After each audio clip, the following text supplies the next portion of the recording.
Every kid in the neighborhood was outside their house with a copy of the game or a copy of or an Xbox wanting me to sign it. That made it more interesting for me. Wounded by what happened with Cortana, so that he feels emotion without showing it. And that's sort of a tricky tightrope to walk. Now, coverage like no other. Bringing you videos from the event floor. You're watching convention coverage. See you again. Excellent. Welcome back. Yes, it has. I said it's been quite a while since you had me, but it's great to have you back at the show. Yeah, it's this is one of my favorite conventions. I know you say that about all the conventions, but seriously, SacAnime has always been one of my favorites. I think the first one was that I did. God, that could have been 10 years. Is that possible? Well, Halo came out in 2001. Yeah, but I'm trying to think. I want to say it was probably 2008 or 9. Okay, that was the first time you actually went to a convention. To a SacAnime, yeah. Okay. So, yeah, it's always great people here, and I appreciate the enthusiasm, and we have much to celebrate now, that's for sure. Oh, yeah. I mean, you got Halo Infinite now, which is... Finally, we can talk about it. Finally talk about it. Yeah. They had you censored. You couldn't talk about it for a while? Well, this is the first convention since the game came out that I've done. So up until then, people would ask me about it, and there was not much I could say other than the fact that, yes, there will be a Halo Infinite, and obviously a lot more has happened since that. So we're pretty excited about it. Excellent. Yeah, I mean, Halo's been a big mainstay of gaming for quite a while now. I mean, again, 20 years, 2001. Yeah. I remember the first time I played it. That was fantastic. It was all new, kind of a neat idea, kind of revolutionized gaming as a whole. It did.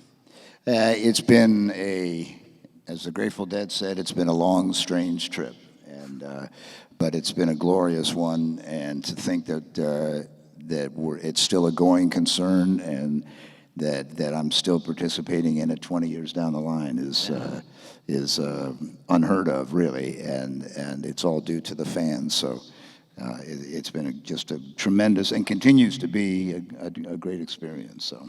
Oh, good. I mean, if you don't mind me asking, what was that like to start? And originally, was it? You told the story one of the last times we talked, and I don't want to jump that, but. Was it just a job initially to do Master Chief? I mean, I would say, that sounds sort of mercenary, but it was a job. It was only the second video game that I had ever participated in. The first one was about a year before that, called, so memorable, I forget. Septerra Core, which I highly recommend you don't get, even if you can. But it was a small little PC game, and Marty O'Donnell was involved with it. Marty, of course, went on to become, he was a major player in Bungie and cast all the voices for all the Halo games, wrote the music, performed much of it. And at the time, Bungie was located in Chicago, where I worked as a disc jockey. And Marty used to listen to me on the radio, and apparently liked what he heard and called me in to voice this minor character in a very minor game. About a year later, he called back to ask if I would be interested in voicing, the character of Master Chief. And probably my first reaction was, what does it pay? I mean, but beyond that, once we sat down and he started talking about what the Halo universe was, and who Master Chief was, I fell in love with the whole idea because it was right up my alley. I love science fiction, so I was immediately attracted to it, and then it went from being just another job, as the old expression goes, it wasn't just a job, it was an adventure, and it's been an adventure now for 20-some years. Now, you said you came to a convention in 2008. I mean, when did you kind of finally make that realization that Halo was big? I would say really it was Halo 2, after Halo 2 came out, because I didn't play video games. I was not in the gaming culture. So once we did the sessions for Combat Evolved, it was completely off of my radar.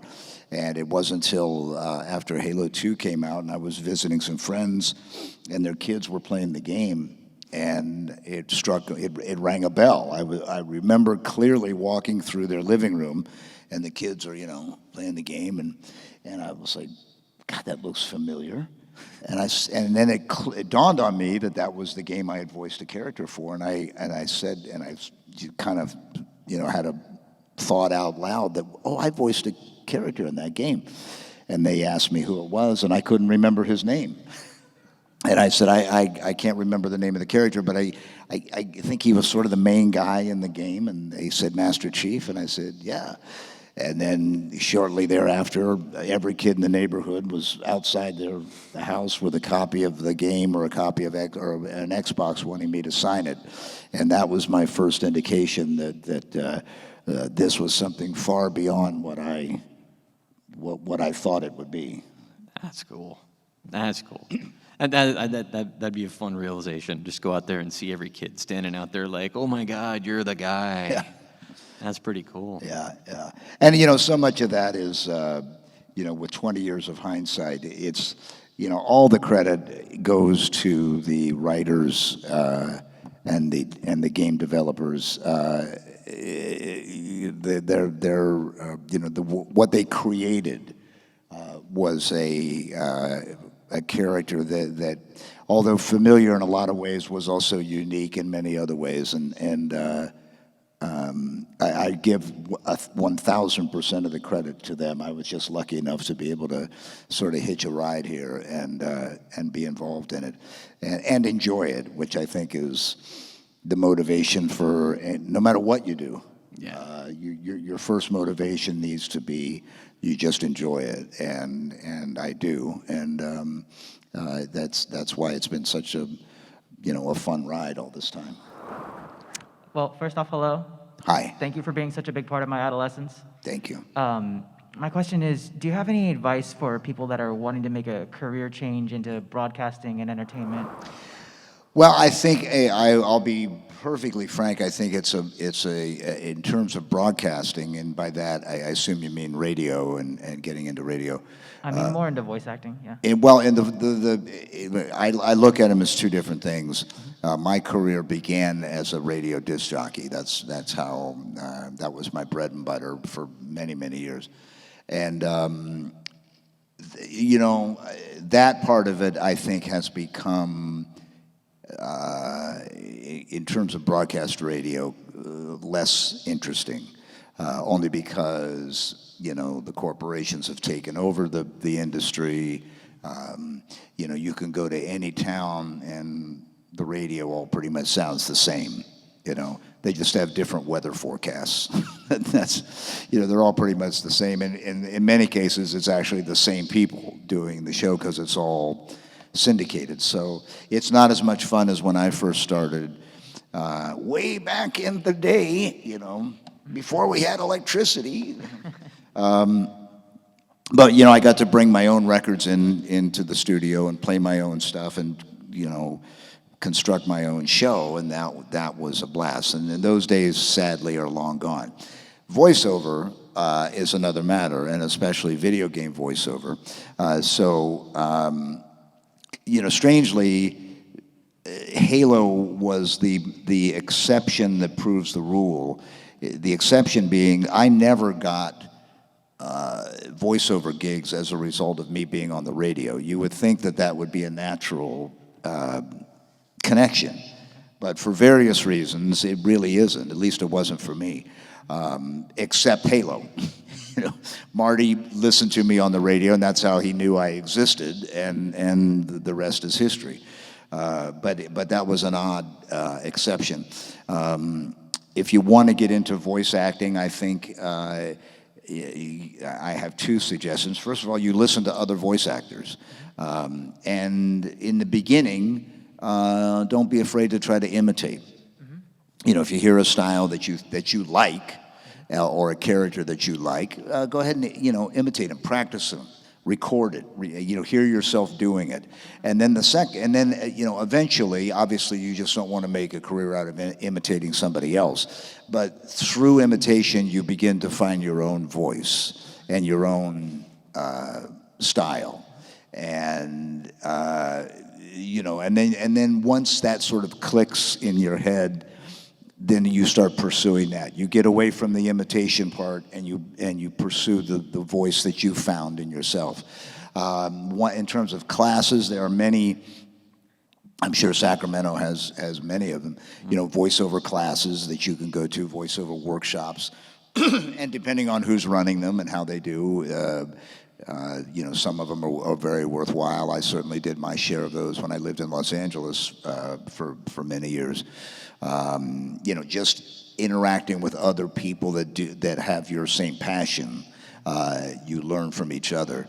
But another valuable resource, I think, for learning voiceover is improvisation and improv classes.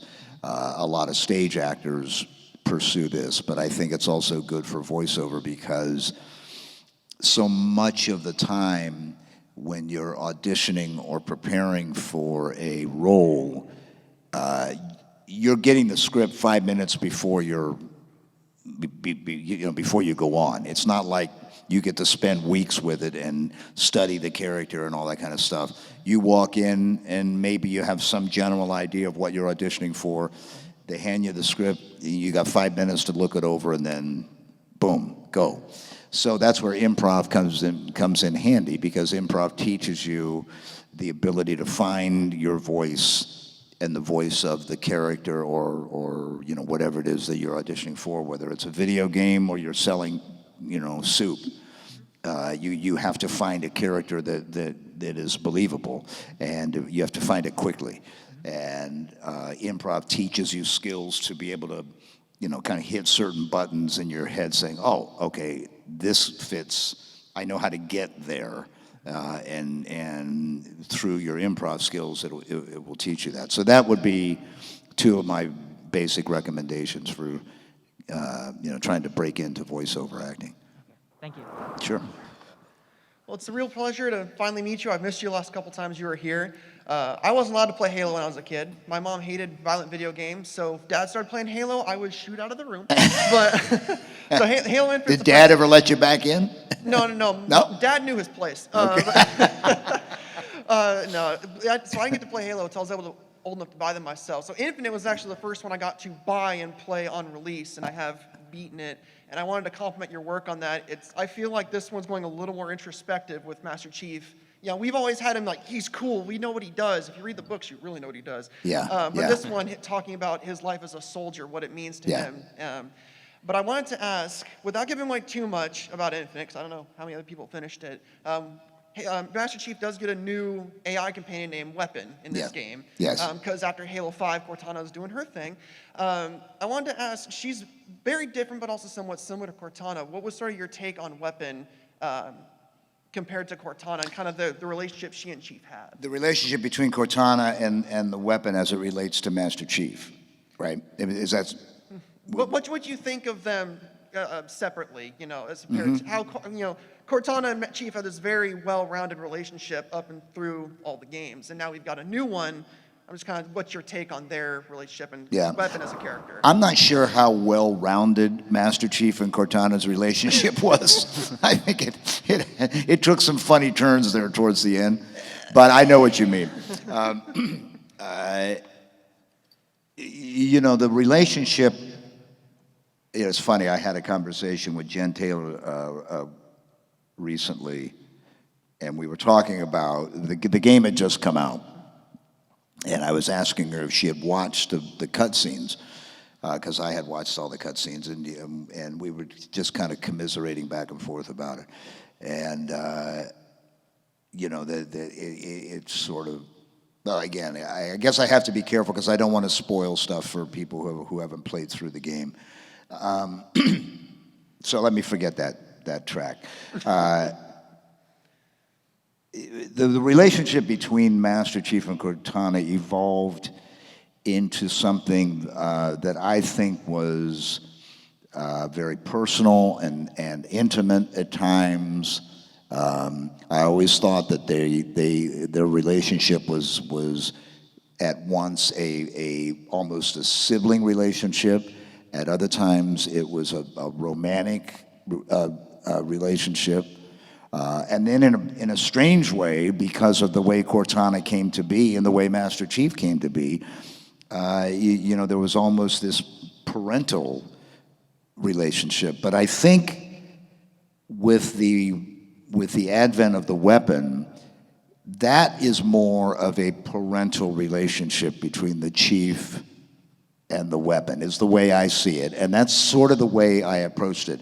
Or maybe not so much parental, but almost like older brother, younger sister kind of thing. Because the weapon is although she's a highly advanced AI, she's also very Young, you could say. young, immature, naive, I think would be the way I would describe her. She's very naive. She doesn't have a complete understanding of Master Chief. And Chief is still sort of wounded by what happened with Cortana. And so he was always had a difficult time from an emotional standpoint. And now that he had a sort of a sense of betrayal with Cortana, I think he's very, almost arm's length with the weapon. Now, as they proceed through the game, I think that relationship, a certain amount of trust begins to form. And I think you see that at the very end, where there's a suggestion that there's, trust is beginning to be built here. The thing I like about the weapon, I think what Jen Taylor was asked to do between Halsey, Cortana, and the weapon, which she voices all three of those, to be able to make each of those characters their own distinct personality, I think is a testament to some truly, from my mind, Jen Taylor is one of the greatest voice actors on the planet. And I really enjoy working with her and learning from her. And the biggest example of that is the way she can take on three characters in the same game and make them three distinct personalities. I mean, there's no question that she voices all three of them. That it's not like some voice actors can change their approach so drastically, you as the player don't even know it's the same person. I don't think that's the case with Jen and the characters that she portrays. And yet, to me, Halsey sounds like Halsey. Cortana sounds like Cortana, and now the weapon, you can make the distinction, just by hearing the voice.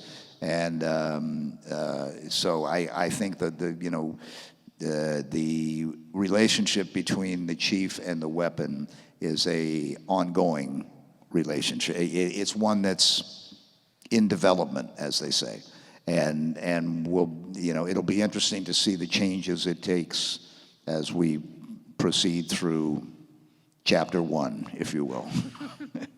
Thank you. Sure. Happy to finally be able to meet you, mainly on behalf of my friend over in Texas, because he's a big Halo nerd, to put it nicely. Absolutely loves and adores the game. My quick question for you was, out of all the games, do you have a personal preference just in general, and what that would be?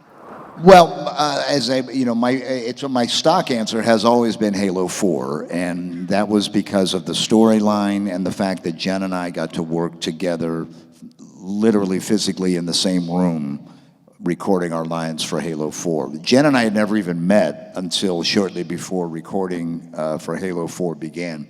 And I love the storyline. First of all, the Chief had more lines. So, by default, that made it more interesting for me. But I have to say, now that we're done with Halo Infinite and the finished product is out there, it's pretty much a tie, because I had the experiences in recording Halo Infinitely were rewarding and as challenging as anything that I've ever done for Halo. And so somebody asked me earlier today, and I think I can say, I try to say this, I don't want to come off immodestly, but I'm happy with the work. And that's the first time I've ever been able to say that about recording a Halo game. Every time, for the previous 5, when I finally went back and saw the finished product, I always wish I had another crack at it, wish I could have done this another way, just finding some sort of, criticism of what I did. And not to say that I don't have that in Halo Infinite, but I have less of it than I've ever had with any of the other games. So that would be my answer. Awesome. Well, thank you. Thank you. My question was, what is your favorite moment in all of Halo that you got to voice act? My favorite moment. Like in all the games. Again, I'm a little conflicted because I'm still sort of developing my feelings about Halo Infinite. It's one thing to have a feeling about your work at the moment you're doing it. It's another thing, it's a different experience to watch it or listen to it after it's done. They're two completely different experiences. So I'm still in the process of, what's the word I'm looking for? Forming a solid opinion about my work in Halo Infinite. It's an ongoing process. Like you have like a little bit of some regrets? Regrets? No, I don't have any no regrets at all, but I just haven't gotten there yet, I guess is all I can tell you. With Halo 4, it was the very end of the game when Cortana's about to go completely off the rails. And there is that moment, there's 2 moments. The one where the 2 of them talk about who was supposed to protect the other, basically whose fault it was. And then the moment at the very end with Lasky, where he's trying to talk to the chief, and the chief is obviously a million miles away in thought. And, as far as he knows, Cortana is gone at that point, and how he's trying to process that. One of my favorite lines that doesn't get repeated a lot, but it's the one where Lasky walks away and he says something. He mentioned to the chief about not being a machine, and the chief remembers Cortana saying something similar, and his thought almost to himself, he's speaking out loud to himself, is that I remember when she said that to me once about being a machine. And I just thought it was a nice sort of coda to Halo 4, so that's a sort of a favorite. Yeah, that was. I get weepy when I think of that one. That was good, and Master Chief's a very great character. Thank you. Thank you very much. Question for the enemies throughout the Halo series. Which enemies enemy did you think was the most dangerous foe that Master Chief had to face? Wow, good question. Again, you sort of go to his most recent enemy, the one he's dealing with right now, which is the Banished, and they're a pretty awesome, formidable group. But it's funny, the one that comes to mind is the Arbiter. And it's sort of funny because their relationship evolved from being mortal enemies to having, I don't know if I'd call it friendship, but a mutual respect for each other. And I remember, I think when I think back of, the moments in the earlier games when they were mortal enemies, I think because the Arbiter could match the chief on a physical level and on an armament level, but most importantly on a psychological level. He knew I always got the feeling that the Arbiter knew the Chief, and maybe vice versa. And, you know, there's a very famous book called The Art of War, and the very first line in the book is "Know your enemy," and I felt like those two knew their enemy, perhaps more so than any other enemy the Chief ever faced. They didn't really know what he was capable of, or what made him tick, or where his vulnerable points were. And I always thought the Arbiter did. Fortunately for both of them, they reconciled in some way, and you know, it had sort of a happy-ish ending. Although I don't know that that's an ending.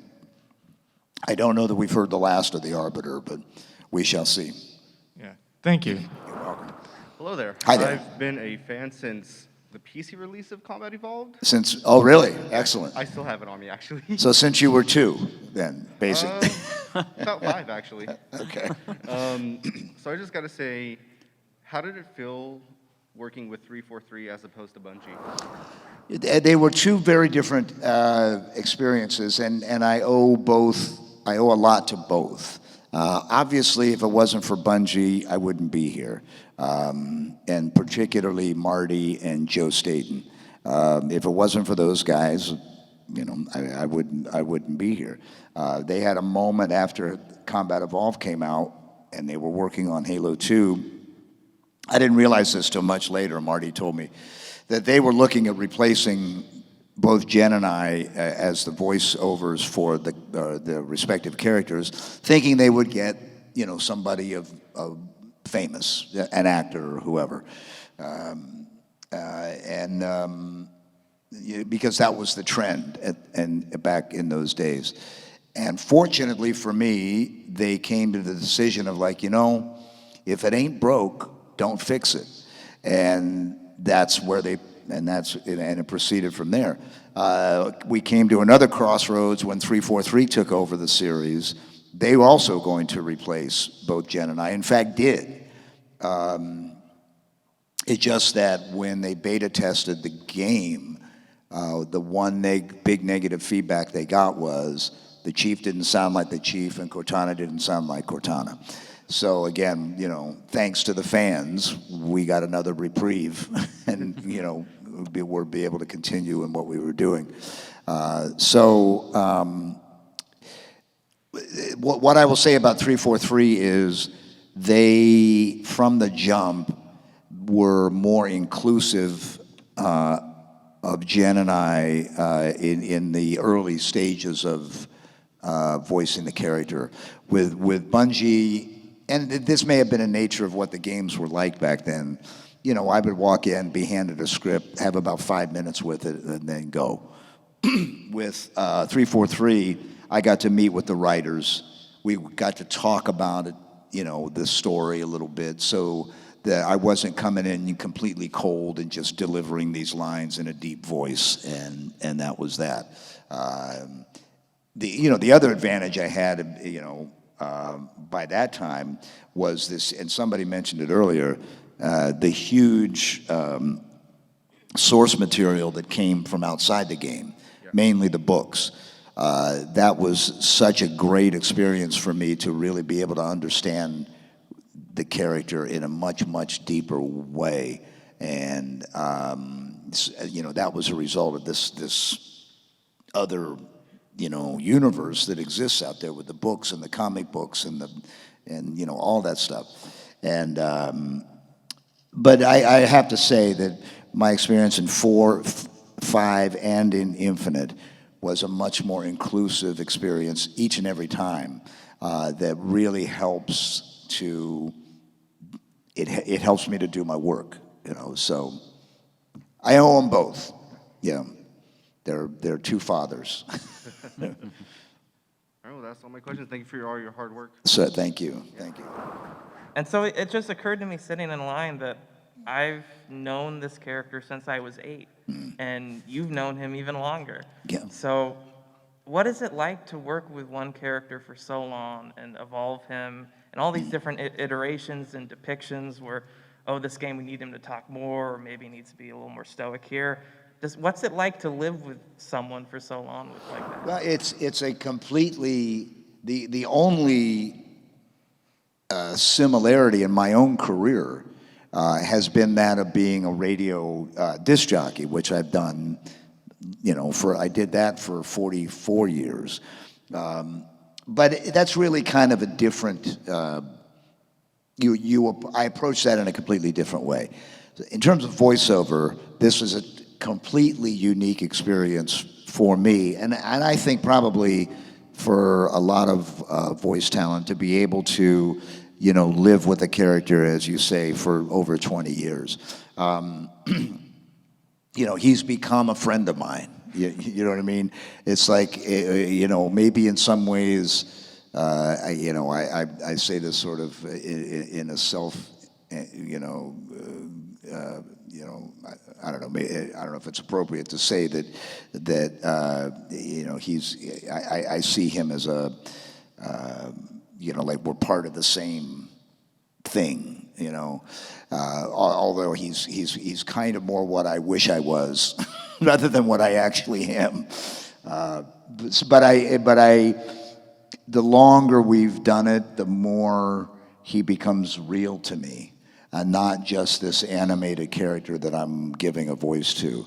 So when the time comes around that it's time to record for Master Chief again, I really feel like I'm sort of calling up an old friend, and say, hey, Chief, ready to get back to work?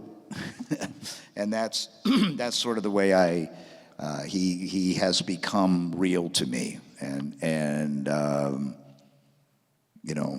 maybe I should see a psychiatrist about that. But you know what? It's worked for me so far, so I'm going to keep going with it. But yeah, that's been the experience. Well, if you need to see a psychiatrist, I'm sure Jen needs a lot of help. Yeah, she would. Yeah. Thank you so Whether much. I want it or not, yeah. Thank you so much. Thank you for being here. Absolutely. So I grew up with it, and my best friend, Finn, he says hi, but he wanted me to ask, or they wanted to ask you, what does it feel like growing up, like having so many kids growing up, hearing that you are the chief, knowing that hands down you are the chief, and it's now to like both of us and everyone in this room probably, it's a great honor to have someone that's like, oh, I look up to Master Chief as being this character that you've grown up with for so many years. Well, I mean, you put it so perfectly. And again, I give all the credit to the writers because the people at Bungie and the people at 343 who took and take such great care in this story, not just in the Chief, but in the story. They're very, they develop this entire world that I think is just magnificent, and what gives the game, in my opinion, the depth that it brings. It's not just a shooter game, and I've always felt that is as much a contributor to the success of the game as anything else, because it's deep, it's three-dimensional, there's more going on than just what you see, on the screen. If you want it to be, it's like, I mean, it can be a fun game if you don't want it to be, but if you can take this to this deep level.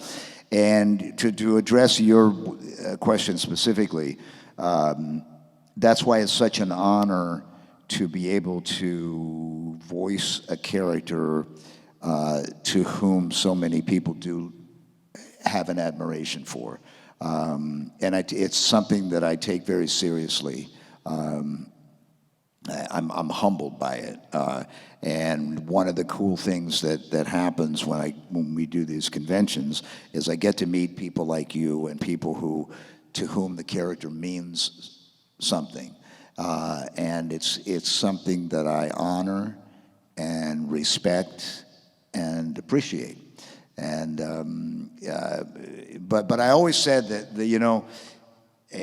part of the genius for the people who developed Halo and develop Master Chief was that they never gave him a face. People always say, well, what, aren't they ever going to take the helmet off, and is it going to look like you, and this and that? And I've always said, I hope they never do, because I think part of the thinking in developing the character, so you have this faceless character, number one, and then number two, when you do look at him and you look into his visor, you see yourself. You literally see the reflection of yourself. So to me, the greatness of the character is that you are Master Chief. And I think I've read a couple of very interesting and thoughtful treatises on this subject about why he seems to, this character seems to be elevated above others. And I think part of it is because you get to be him. And you can be a man, you can be a woman, you can be an older person, younger person, it doesn't matter. If you want to, you can climb inside that equipment and you get to be Master Chief and, sort of share his adventures. So as someone who gives him a voice, that's something I need to honor and respect.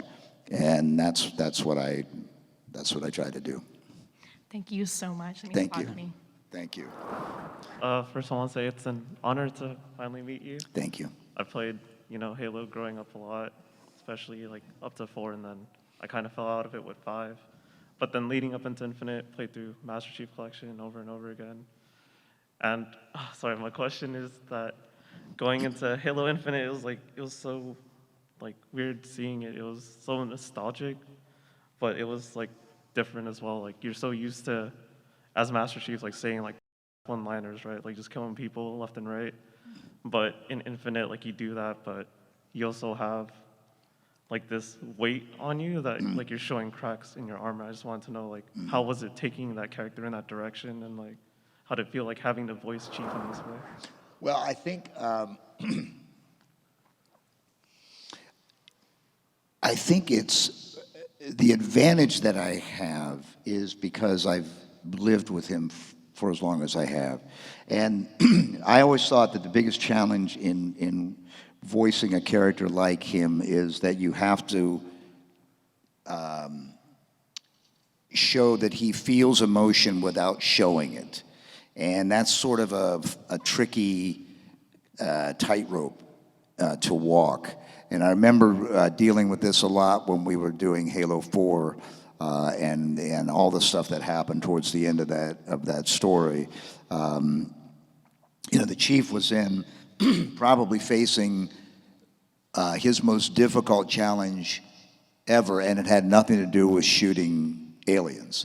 It had him trying to accept the loss of the thing that was the closest to him. And, in the story of Master Chief, of course, he was taken away from his family at a very early age. So he imprinted in him is this thing about separation of family and friends and loved ones. And, I always feel like he, created this, he built this Mjolnir around that because to penetrate that would be too painful. And so when he thought he was losing Cortana, his struggle was not, completely becoming unglued over that. And then with Halo Infinite, he's still trying to deal with Cortana, and now he's got this little upstart character in here who's, kind of tugging at his arm, and then the pilot who's like a nutcase altogether, and so he finds himself with this emotional tug, this emotional push and pull that is his challenge. And every hero needs to have a challenge. And I think his, to me, every bit as much as dealing with Atriox and the Banished, and the challenge of dealing with his emotional situation is just as much of a struggle for him, if not more. When he's dealing with the bad guys, he knows what to do. You know, boom, boom, boom, boom, boom, boom. he know, and he has a complete trust in his own abilities and his own capabilities. It's not so clear when he's dealing with a rampant Cortana or a new AI that he doesn't completely understand. You know, these are bigger challenges, or how to deal with authority, which is also another thing that is an ongoing theme, I think, with him throughout the games. These are more struggles for him that are unclear. So that's what, you know, and there is no resolution to that. That's why we have a story that keeps going. I hope that answers your question. Thank you so much for your in-depth answer. Certainly. And so thank you very much for being here, sir. Give him a big round I'm of here applause. all week, as I say. Thank you. Thank you for coming. And thank you for your support for Infinite. I appreciate that. Thanks a lot.